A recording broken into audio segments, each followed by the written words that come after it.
आपल्या लाडक्या विठुरायाचं दर्शन व्हावं का महाराष्ट्राच्या कानाकोपऱ्यातील भाविक जो आहे तो विठुरायाच्या दर्शनासाठी पंढरपूरला जाता यावा यासाठी दरवर्षी एस टी महामंडळाच्या वतीनं जे आहे ते विशेष बस ज्या आहेत त्या महाराष्ट्राच्या कानाकोपऱ्यातून पंढरपूरसाठी सोडल्या जात असतात। अमरावती एस टी आगाराच्या वतीनं देखील दरवर्षी मोठ्या प्रमाणावर एस टी बस पंढरपूरकडे सोडल्या जात असतात। यावर्षी जर आपण पाहिलं तर तब्बल 128 बसच्या फेऱ्या ज्या आहेत त्या अमरावतीवरनं पंढरपूरसाठी जाणार आहेत। दरवर्षी मोठ्या प्रमाणावर लाखो भाविक जे आहेत ते पंढरपूरला दर्शनासाठी जात असतात आणि वाहनाची सोय म्हणून जे आहे ते एस टी महामंडळाच्या वतीनं विशेष बस फेऱ्या सोडल्या जात असतात। यावर्षी देखील आपण पाहिलं तर 128 बस फेऱ्याच्या माध्यमातून जे आहे ते भाविकांना जे आहेत ते पंढरपूरला जाता येणार आहेत।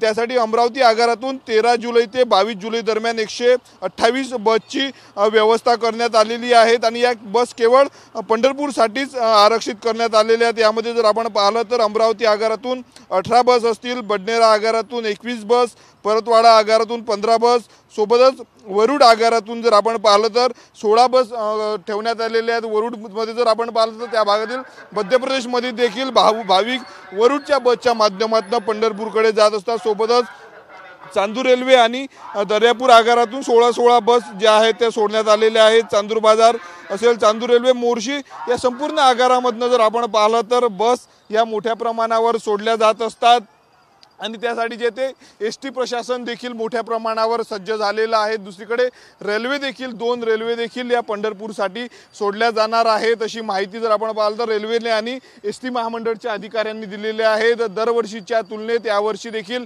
ज्यादा एस टी पंढरपूरसाठी धावणार असल्याची माहिती समोर आलेली आहे। कॅमेरामॅन अनिकेत दहातोंडेसह मी स्वप्नील उमाप, TV9 मराठी, अमरावती।